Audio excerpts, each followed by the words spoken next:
So my name is Chaz John, and I'm here to escort you on an exploratory journey of the life and times of the noble Rez Dog, and as well as talk a little bit about my most recent series, Rez Dogs, which you can see here at the wheelwright, and also shown at the world-famous Ellsworth Gallery. And I'd like to start this presentation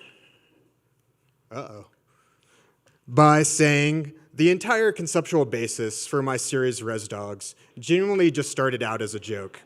Originally, the idea was to release a pack of Rez Dogs into a gallery opening in Upper Canyon Road, which I was talked out of doing, but is still something I really want to do. So anywho, our journey starts out with this fella.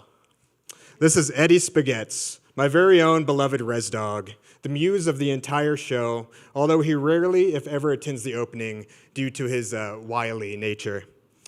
And for those who don't know, Rez Dogs are feral dogs who run wild on many reservations here and in Canada, and are a direct product of colonization and the impoverished conditions that came with it.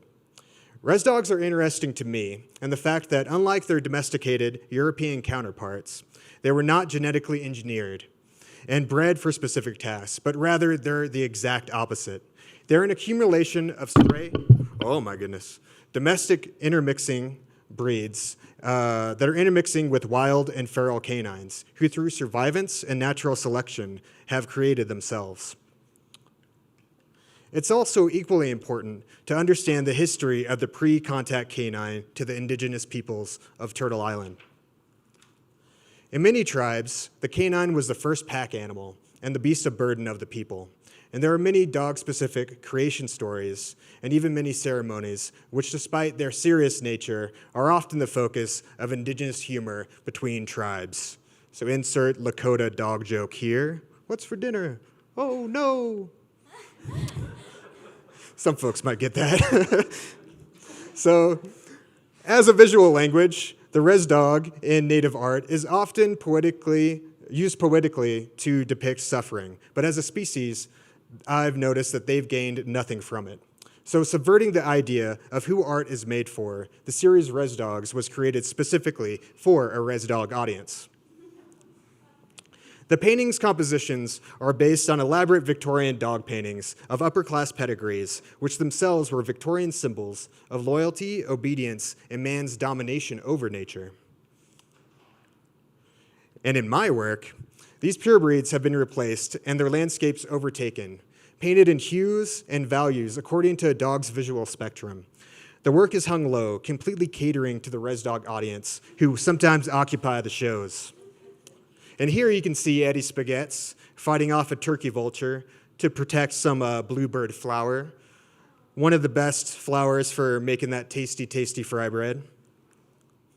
And fry bread is often included in my work because it's not only a delicious delight, but it is also steeped in complex socio-nuance and is a direct parallel to Rez Dogs, as they are both products of colonization. Food is a theme that carries over into all the works of the series. And I don't know if you know this, but folks in Victorian times really loved them some porcelain. And so, as a response, I made a series of indigenized ceramic Rez Dog pieces as well. In every ceramic piece, the dogs are on top of a piece of fry bread that's stacked on top of a Victorian pedestal, which is meant to be humorous, but also follows along a timeline that one wouldn't exist without the other. And in the case of the larger ceramic pieces, like Hokey Wolf, which is based on the Rez Dog that would terrorize my dad as a kid, they're supported on a decorative box, which contains a single can of Vienna sausage, which is also a symbol of survivance. And like humor, the Western conflict narrative of man versus nature is more about death than survival. The partial Rez Dog skeleton that was given to me by my friend from Zuni is displayed in a museum-quality case.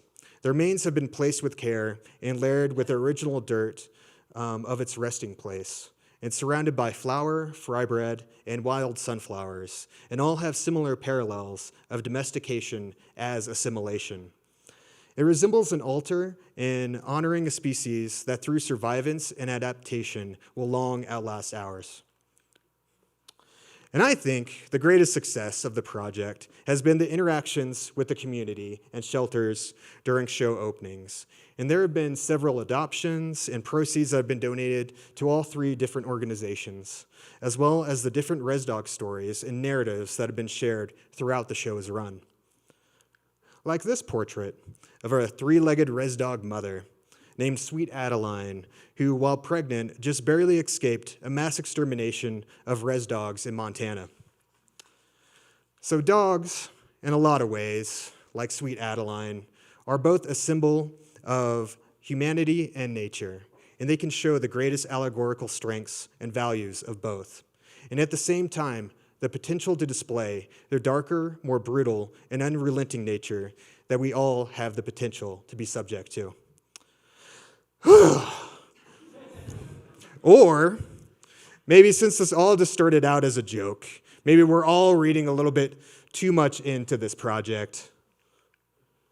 And like this very English-looking fellow, Samuel Johnson, said, "I'd rather see the portrait of a dog I know than all the allegorical paintings you can show me in the world."